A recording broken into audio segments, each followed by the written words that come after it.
অ্যাশট্যাঙ্ক হান্টাররা Jeju আইল্যান্ডে এসে পৌঁছেছে অ্যান্ট বিস্টদের সম্পূর্ণরূপে ধ্বংস করে দিতে, কিন্তু অ্যান্ট কিং এর জন্মের সাথেই লড়াইটি এক ভয়ঙ্কর মোড় নিতে চলেছে। তারা কি পারবে এই যুদ্ধে বিজয় অর্জন করতে? হ্যালো বন্ধুরা, welcome back to anime unlocked এবং আজ আমরা এক্সপ্লেন করতে যাচ্ছি সোলো লেভেলিং সিজন 2 এর এপিসোড নাম্বার 11 আর ওভারঅল এপিসোড 23। আর এখনো যদি আগের এপিসোডটি না দেখে থাকেন তাহলে এখান থেকে তা দেখে নিতে পারেন। আর এই ভিডিওটি ভালো লাগলে অবশ্যই লাইক, শেয়ার আর সাবস্ক্রাইব করতে ভুলবেন না। তো চলুন আর কথা না বাড়িয়ে শুরু করা যাক এই দুর্দান্ত এপিসোডটি, যার নাম it's going to get even more intense. এপিসোডটি ঠিক আগের এপিসোড যেখানে শেষ হয়েছিল সেখান থেকেই শুরু হয়, যেখানে শিমিজু এখনো বুঝতেই পারেনি যে তার মাথা কেটে ফেলা হয়েছে এবং যখন সেটি পড়ে যায় তার চোখ ফুজিশিমাকেই দেখছিল, যে এই ভয়ঙ্কর দৃশ্য দেখে আতঙ্কিত। টানাকা এবং ফুজিশিমা চারপাশে তাকিয়ে খুঁজতে থাকে যে কে এটি করেছে, এবং ঠিক যখন টানাকা ফুজিশিমাকে সতর্ক থাকতে বলে তখনই অ্যান্ট কিং তার দিকে ঝাঁপিয়ে পড়ে এবং সে কোনো রিয়্যাক্ট করার আগেই তার মাথা কেটে ফেলে। একজন সোয়ার্ডসম্যান হিসেবে ফুজিশিমা অ্যান্ট কিংকে পরাস্ত করার জন্য তার পেছনে ধাওয়া করে, কিন্তু ঠিক যখন সে তার কাটানা বের করতে যাচ্ছিল অ্যান্ট কিং কোনো কষ্ট ছাড়াই তার মাথাও কেটে ফেলে। নেস্টের ভেতরে যখন মা ডংউক একটি সাদা অ্যান্টের আক্রমণ প্রতিহত করছিল তখন সে বুঝতে পারে যে প্রতিটি অ্যান্টেরই এস র্যাঙ্কের মতো শক্তি রয়েছে, তবে যেহেতু তারা শুধুই ম্যাজিক বিস্ট, তাদের চলাফেরা একঘেয়ে আর বিভিন্ন কৌশলের হান্টারদের সাথে তারা কোনোভাবেই পেরে উঠবে না। ঠিক তখনই চাহিন অ্যান্টটির ওপর ঝাঁপিয়ে পড়ে এবং সরাসরি তার মাথায় তলোয়ার বসিয়ে দিয়ে স্টাইলিশ ভাবে তলোয়ারের ওপর দাঁড়িয়ে নিজের ওজন চাপিয়ে দিয়ে সেটিকে শেষ করে ফেলে। পিঁপড়াটিকে হত্যা করার পর হেইন বলে যে এরা বেশ শক্তপোক্ত, যার জবাবে মা ডংউক বলেন যে সৌভাগ্যবশত তাদের সংখ্যা বেশি নয়, এবং তখন বিয়ঙ্গ বলে যে যদি সংখ্যা বেশিও হতো তাহলেও কোনো সমস্যা ছিল না, কারণ আমি তোমাদের পেছন থেকে সাপোর্ট দেব। তখন ইউনহো মজা করে বলে, তুমি যে লড়াই করতে ভয় পায় সে এসব বলছে, ভাবতেই পারিনি। তখন বিয়ঙ্গ তাকে ঠাট্টা বন্ধ করতে বলে এবং একই সাথে একটি পিঁপড়ার মাথা পিষে ফেলে, যেটা শিরোচ্ছেদ হওয়ার পরও জীবিত ছিল। আর এটা করতে করতে সে ইউনহোকে ব্যঙ্গ করে জিজ্ঞেস করে যে এটাই কি তোমার প্রথম মিশন? তারপর সে ব্যাখ্যা করে যে এই প্রাণীগুলো মাথা উড়ে গেলেও কিছুক্ষণ বেঁচে থাকতে পারে এবং ইউনহোকে অন্তত এগুলোকে পঙ্গু করার পরামর্শ দেয়, যার সাথে ইউনহো একমত হয় এবং সে অন্য একটি পিঁপড়ার মাথা পিষে ফেলে। এরপর মা ডংউক বলেন যে তারা যত গভীরে যাচ্ছে শত্রুরা ততই শক্তিশালী হয়ে উঠছে, কিন্তু এখনো তারা এমন কোনো পিঁপড়াকে দেখেনি যারা দুই পায়ে হাঁটতে পারে, যার জবাবে ইউনহো বলে যে সম্ভবত সেই পিঁপড়াগুলো কুইনেন্টের সুরক্ষাতে নিয়োজিত গার্ড। যা শুনে টেগিউ বলে, অর্থাৎ আমাদের সামনে এখনো লম্বা পথ বাকি, এবং চয়কে জিজ্ঞেস করে যে তারা সঠিক পথে যাচ্ছে কিনা, কারণ চয় তো তাদের এই পথ দেখিয়ে নিয়ে এসেছিল। কিন্তু চয় কিছুটা অনিশ্চিত স্বরেই বলে যে সম্ভবত তারা সঠিক পথেই যাচ্ছে। যা শুনে ইউনহো একটু বিরক্ত হয়, কিন্তু তারপর চাহেইন নিশ্চিত করে যে তারা ঠিক পথেই যাচ্ছে, কারণ সে টানেলের গভীর থেকে শক্তিশালী ম্যাজিক বিস্টদের গন্ধ পাচ্ছে। তখন চয়ের একটা কিছু মনে পড়ে এবং সে বলে যে এই দূরত্ব থেকে তো ইউনহো তার ক্ষমতা ব্যবহার করতে পারবে এবং কুইন্যান্ট কোথায় আছে তা দেখতে পারবে। যা শুনে ইউনহো একটু বিরক্ত হয়। এর কারণ আমি আগের একটি পর্বে ব্যাখ্যা করেছি যে ইউনহো অন্য মানুষের সামনে তার বিস্ট ক্ষমতা ব্যবহার করা পছন্দ করে না, কিন্তু এখানে সে তার ক্ষমতা ব্যবহার করে এবং কুইন্যান্টকে সে খুঁজে বের করে, যার পর সে সবাইকে জানায় যে অ্যান্ট কুইন এই কেভের সবচেয়ে গভীর অংশে আছে, যেখানে প্রচুর পরিমাণে সাধারণ গার্ডের পাশাপাশি অনেক এস র্যাঙ্ক গার্ডও রয়েছে। আর সে এটা উল্লেখ করে যে ডিকো ইউনিটটি বাইরের পিঁপড়াগুলোকে শুধু কিছুক্ষণের জন্যই ব্যস্ত রাখতে পারবে। তারপর সে বলে অ্যান্ট কুইনের র্যাঙ্ক অজানা, তাই লড়াইটি কঠিন হবে, কিন্তু আমাদের লাইন আপ দিয়ে আমরা জয়ী হব, চলো এগোই। এরপর সবাই কেভের গভীরের দিকে রওনা হয়। এদিকে বাইরে কেই এবং ইজাওয়া টিম চার্লির খোঁজে আসে, কারণ তারা তাদের সাথে যোগাযোগ হারিয়ে ফেলেছে। আপনারা যারা না জানেন, টিম চার্লি হলো টানাকা, ফুজিশিমা এবং শিমিজুর টিম। যখন তারা ঘটনাস্থলে পৌঁছায় তারা শুধু মৃত পিঁপড়াগুলোকেই দেখে। তাদের হান্টারদের এখানে না দেখে তারা চারদিকে খোঁজা শুরু করলে ইজাওয়া ফুজিশিমার ভাঙা চশমা দেখতে পায়, যার ওপর রক্ত লেগেছিল। এরপর সে আচমকা ভীষণ চমকে যায়, কারণ মাটিতে প্রচুর পরিমাণে মানুষের রক্ত পড়েছিল। ঠিক তখনই কেই হঠাৎ করেই বমি করতে শুরু করে, আর ইজাওয়া তার কাছে ছুটে গিয়ে দেখে যে কেই গভীর শকে রয়েছে, কারণ সে একটি গন্ধ পেয়েছিল যা অ্যান্ট কিং এর মানা থেকে আসা এক অদ্ভুত গন্ধ, আর সে আগে কখনো এমন কিছু অনুভব করেনি। আর ঠিক যখন অ্যান্ট কিং তাদের দিকে এগিয়ে আসছিল, কেই হঠাৎ বুঝতে পারে যে কিছু একটা তাদের দিকে আসছে, এবং সে চিৎকার করে তার সমস্ত শক্তি দিয়ে নিজেদের চারপাশে বিশাল বিশাল বরফের টুকরো তৈরি করে, যাতে ইজাওয়া এবং নিজেকে সে রক্ষা করতে পারে। কিন্তু মাত্র একটি আঘাতেই অ্যান্ট কিং সেই বরফের টুকরোগুলোর সাথে তাদের দুইজনকেও কেটে ফেলে। আর যদিও অ্যানিমেতে শুধু বরফ ভাঙার দৃশ্য দেখানো হয়েছিল, মানহাতে স্পষ্টভাবে দেখা গিয়েছিল যে বরফের মধ্য থেকে রক্ত ছিটকে বেরিয়ে আসছে। অন্যদিকে টাওয়াটা এবং কুমামোটো টিম চার্লির সাথে যোগাযোগ করার চেষ্টা করছিল। যখন কুমামোটো জিজ্ঞেস করে যে কোনো যোগাযোগ স্থাপন হয়েছে কিনা, টাওয়াটা উত্তর দেয় যে এখনো কোনো যোগাযোগ হয়নি, নিয়ে। কুমামোটো চিন্তিত ছিল যে হয়তো কিছু একটা খারাপ হয়েছে, কিন্তু টাওয়াটা তাকে বলে যে তাদের অন্যদের নিয়ে চিন্তা করার সময় নেই, কারণ আমরা দেখি যে বিশাল একটি পিঁপড়ের ঝাঁক তাদের দিকেই তেড়ে আসছে। আর যখন তারা লড়াইয়ের জন্য প্রস্তুত হয়, টাওয়াটা কুমামোটোকে বলে যে এবার তাকে সত্যিই সিরিয়াস হয়ে লড়তে হবে। যদিও কুমামোটো এই কথায় খুব একটা খুশি হয় না, তবে সে দ্রুতই বুঝতে পারে যে এছাড়া তার কাছে আর কোনো উপায় নেই। নেস্টের ভেতরে হান্টাররা মুখোমুখি হয়েছে অ্যান্ট কুইন এবং তার গার্ডদের সঙ্গে। আর এতগুলো পিঁপড়েকে দেখে চয় বলে এটা আমাদের জন্য বেশ রাজকীয় অভ্যর্থনা, যার সাথে বিয়ঙ্গও যোগ করে তাহলে আমাদেরও উপযুক্ত কার্টেসি দেখাতে হবে। এবং তখন সে সমস্ত হান্টারদের একটি পাওয়ার বুস্ট দেয়, যার পর পিঁপড়েদের দিকে এগিয়ে যেতে যেতে মা ডংউক চয়কে বলেন যে পরিকল্পনা অনুযায়ী এগোই, মানবজাতির সেরা অস্ত্র,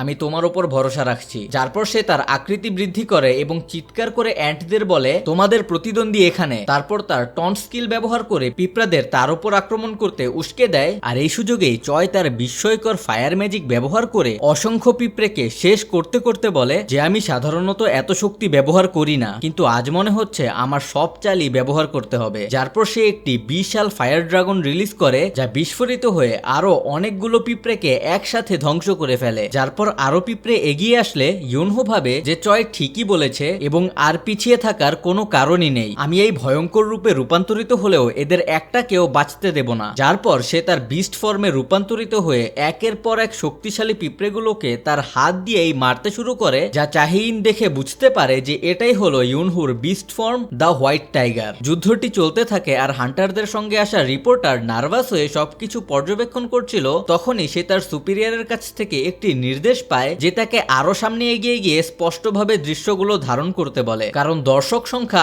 80% ছাড়িয়ে গেছে। কিন্তু সে সামনে এগোনোর চেষ্টা করলেই বিয়ঙ্গু তাকে থামিয়ে দিয়ে বলে যে এটা এস র্যাঙ্ক ডানজনের বস রুম, তোমার কি মরার ইচ্ছা হয়েছে? রিপোর্টার তখন ভয়ে ভয়ে না বললে বিয়ঙ্গু তাকে নিজের পেছনে থাকতে বলে, কারণ এই যুদ্ধটি আরো ভয়ানক রূপ নিতে চলেছে। এখানে এটাও দেখানো হয় যে রিপোর্টারের ক্যামেরা ফিডের মাধ্যমে বাইরের সবাইও এই লড়াইটি দেখছিল। এদিকে মা ডংগুককে চারপাশ থেকে প্রচুর পরিমাণে পিঁপড়ে ঘিরে ফেললে সে নিজের বর্ষাটি ব্যবহার করে তাদের ছিটকে ফেলে। আর লিমটেগিউ তার এনার্জি আরো নিক্ষেপ করে একটি পিঁপড়েকে মারার পর সে উপরের দিকে প্রচুর পরিমাণে তার এনার্জি আরো ছুটতে থাকে, যা নিচে এসে চারপাশের সকল পিঁপড়ের উপরই পড়তে থাকে। ইউনহু নিজের ধারালো থাবা নিয়ে এগিয়ে যায় এবং সামনে থাকা সকল পিঁপড়েকেই ছিন্ন ভিন্ন করে দেয়, কিন্তু তার দিকে আরো পিঁপড়ে ছুটে আসলে সে লাফিয়ে সরে যায়। আর ঠিক তখনই চয় তার ফায়ার ম্যাজিক ব্যবহার করে আরো পিঁপড়েকে ধ্বংস করে, যারপর চাহিইন তার অসাধারণ গতিতে যুদ্ধে ঝাঁপিয়ে পড়ে এবং তার তীক্ষ্ণ আঘাতে পিঁপড়েগুলোকে টুকরো টুকরো করে ফেলে। এদিকে জিনউর মা, তার বোন, সেই সাথে হান্টার্স গিল্ডের সেই মাইনিং ক্রু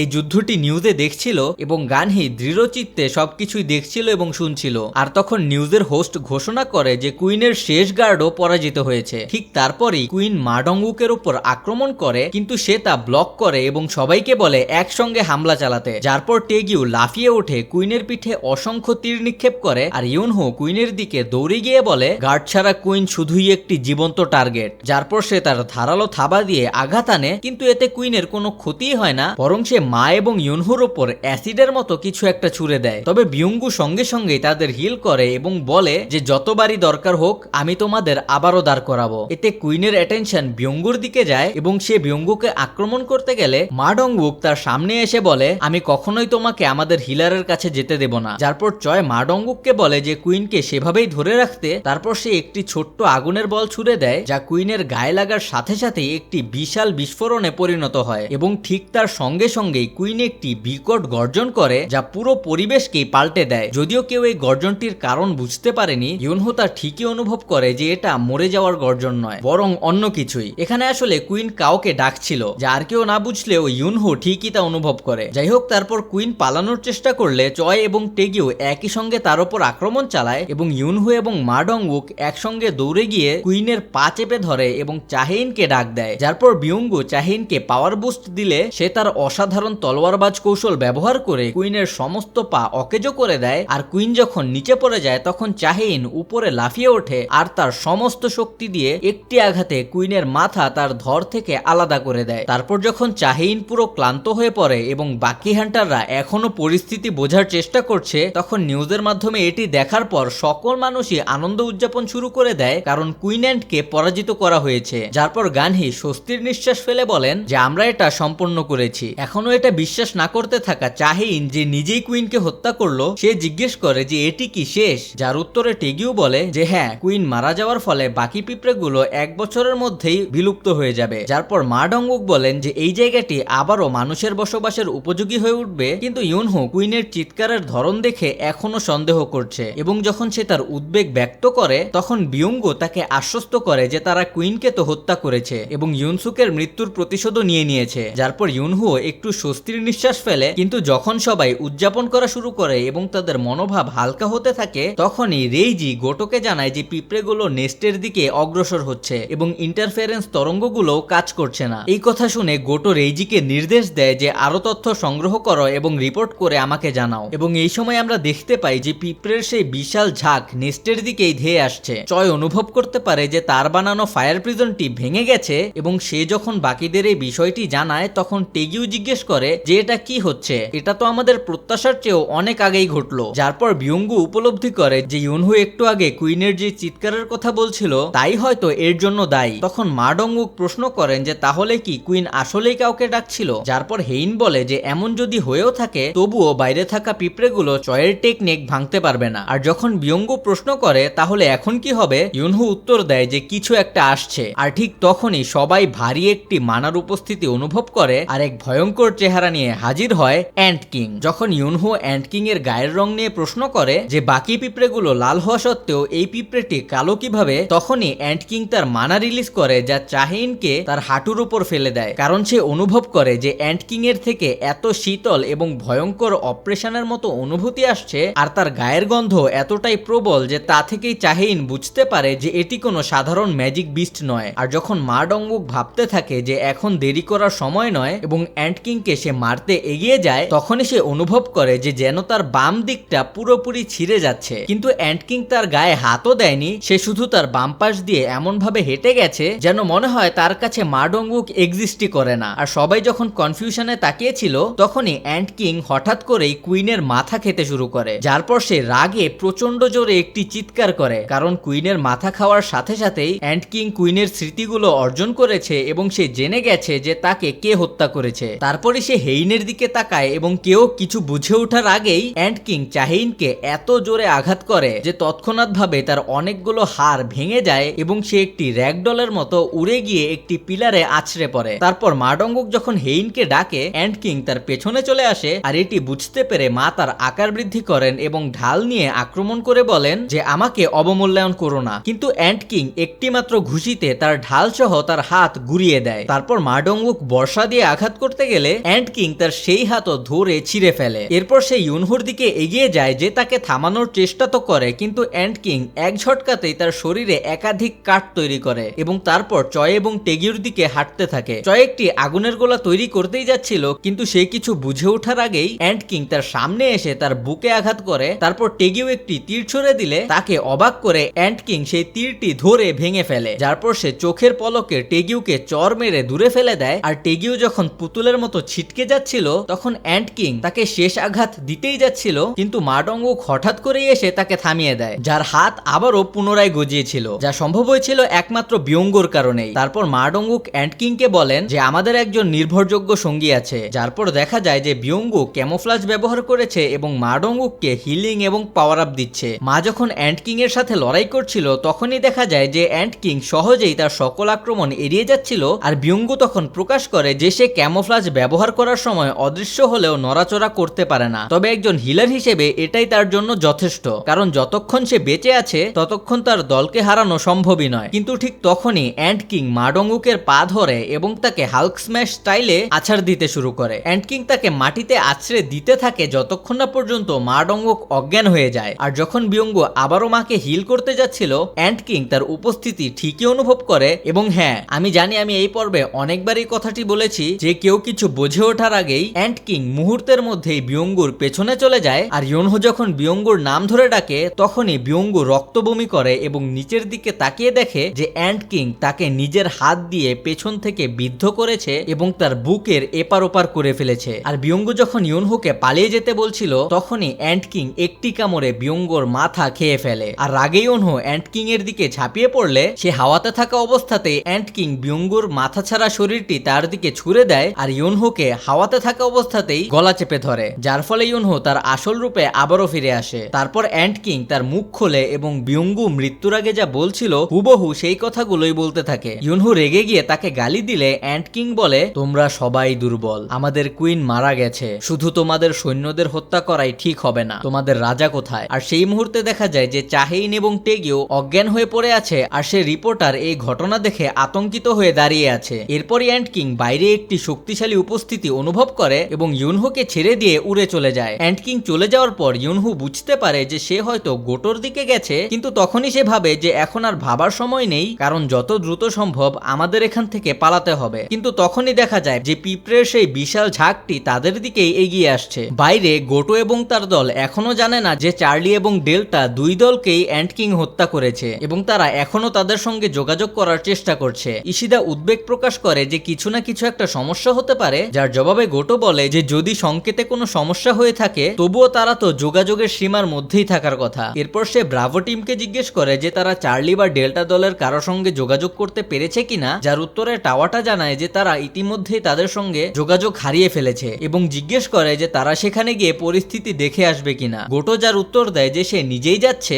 এবং টাওয়াটাকে বলে যে তাদের কাজ শেষ করে যেন রন্ডেভু পয়েন্টে তার সঙ্গে দেখা করে। আর ঠিক তখনই গোটো কেইয়ের তৈরি করা বিশাল সেই বরফের টুকরোগুলো দেখে এবং সেখানে গিয়ে তারা কেইয়ের বিচ্ছিন্ন মাথা দেখতে পায়। আর এই দৃশ্য দেখে ইশিদা হতভম্ব হয়ে পড়ে, যার পর জাপানি হান্টারদের চেয়ারম্যান মাতসুমোটো গোটোকে কল করে এবং জানতে চায় যে গোটো নির্ধারিত সময়ে কেন তাকে কল করেনি। গোটো যার জবাব দেয় যে এখানে ক্যাজুয়ালিটি হয়েছে সেই কারণে। মাতসুমোটো এটিকে দুর্ভাগ্যজনক বলে এবং জিজ্ঞেস করে যে গোটোকে তাদের শুধু মিউটেটেড ম্যাজিক বিস্টগুলোকেই হত্যা করার নির্দেশ দিয়েছিল যাতে ঝুঁকি কম থাকে, যার উত্তরে গোটো বলে যে তারা খুবই দুর্বল ছিল। চেয়ারম্যান তখন বলে যে সে জানতো গোটো এই কথাই বলবে এবং হতাহতদের প্রতি কোনো ধরনের সহানুভূতিও সে প্রকাশ করে না, কারণ গোটোর যে ক্ষমতা কয়েকজন হান্টারের মৃত্যু তাদের জন্য কোনো পার্থক্যই তৈরি করবে না। যারপর মাতসুমোতো কোরিয়ান দলের ব্যাপারে জিজ্ঞেস করে, যার উত্তরে গোটো জানায় যে ইন্টারফেরেন্স ওয়েভগুলো কিছুক্ষণ আগেই ব্যর্থ হয়েছে এবং বাইরের পিঁপড়েরা নেস্টের দিকে ফিরে গেছে। তখন মাতসুমোটো কোরিয়ানদের বেঁচে থাকার সম্ভাবনা সম্পর্কে জানতে চাইলে গোটো বলে যে তাদের শক্তি বিবেচনা করলে সম্ভাবনা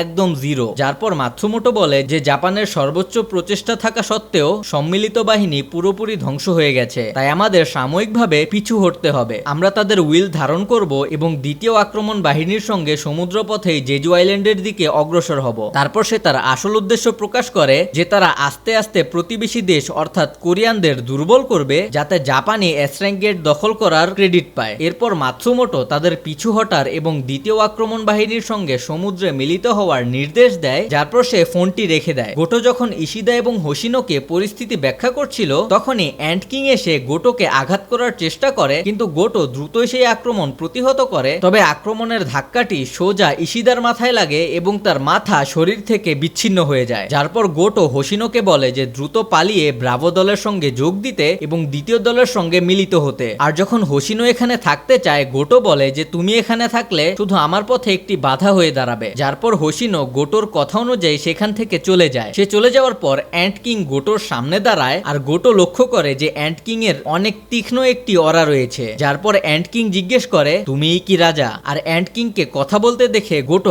আগ্রহী হয়ে ওঠে এবং বলে হ্যাঁ আমিই রাজা। যারপর অ্যান্ট কিং এত বেশি মানা প্রকাশ করে যে তা গোটোর মনে ভয় ধরিয়ে দেয় এবং গোটো বুঝতে পারে যে এই ধরনের শক্তি সে কেবল একবারই অনুভব করেছিল। যারপর অ্যান্ট কিং এক ঝটকাতেই গোটোকে হত্যা করে। এখন অ্যানিমেতে শুধু তার তলোয়ার ভাঙাটা দেখানো হয়েছে, মানহাতেও তার মাথা কাটা দেখানো হয়নি, কিন্তু মানহাতে অ্যাটলিস্ট তার মাথাটি মাটিতে পড়া দেখানো হয়েছিল। যাই হোক, ভেতরে চয় একমাত্র ব্যক্তি যে লং রেঞ্জের আক্রমণগুলো করতে পারছে তার ফায়ার ম্যাজিক ব্যবহার করে, কারণ বাকিরা যুদ্ধ করার মতো কোনো ধরনের শারীরিক অবস্থাতেই নেই। ইউনহো যখন চয়কে তার ম্যাজিক পাওয়ার বাড়াতে বলে তখন চয় অনুরোধ করে যে তাকে যেন আর পুশ করা না হয়, কারণ সে ইতিমধ্যেই তার সীমায় পৌঁছে গেছে। আর ইউনহো তখন বুঝতে পারে যে বাকিদের মতো চয়ও মারাত্মকভাবে আঘাত পেয়েছে, যার ফলে তারা সবাই লড়াই করার ক্ষমতা হারিয়েছে। এবং যখন পিঁপড়েগুলো হান্টারদের দিকে এগিয়ে আসছিল এবং ইউনহো ভাবছিল যে এটাই হয়তো তাদের শেষ, তখনই মাটি থেকে শ্যাডো সোলজাররা বেরিয়ে আসে এবং পিঁপড়েগুলোকে আটকে ধরে। আর ইউনহো যখন বুঝতে পারে যে এই শ্যাডো সোলজারগুলো আসলে কার,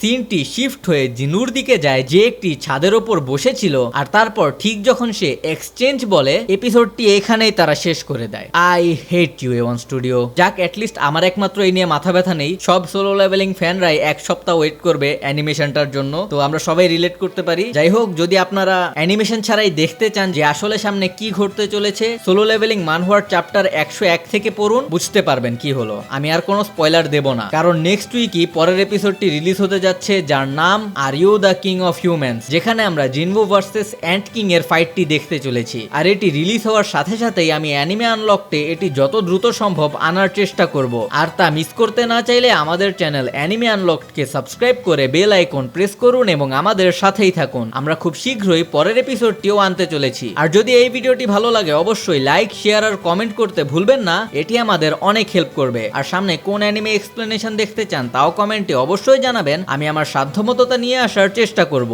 তো আজ এই পর্যন্তই, দেখা হচ্ছে পরের ভিডিওতে।